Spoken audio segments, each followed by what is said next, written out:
From putting on your deodorant to attacking wine stains, there's a chance you're going about it wrong. Steven Fabian tells you the right way.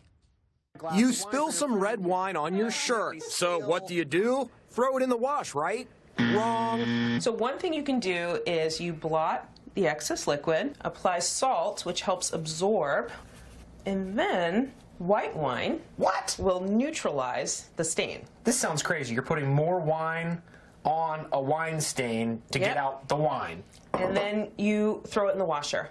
Wow. I know, it's pretty good, right? Yeah, you can still kind of see it just a little bit, but this was only one wash. Right, so we could treat it again, and I'm sure it would be gone. Want to keep your pastries fresh? Store them in an airtight container, right? Wrong, says lifestyle expert Trae Bodge. I learned this from my mother-in-law. If you have cookies, pastries, cakes, to keep them extra fresh, extra long, put a piece of bread inside. It absorbs the moisture and keeps everything fresh inside. And what about berries? Every time I get berries, they get moldy so fast. I always, wash the whole pack.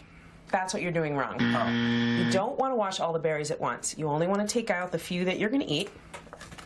Okay. And wash those because the skin is very thin and it absorbs the liquid and it causes it to get moldy. So if you only wash the ones you're going to eat, they stay fresher longer. How about ice cream? You're probably storing it all wrong. When it comes to ice cream, what else can you do other than just pop it in the freezer?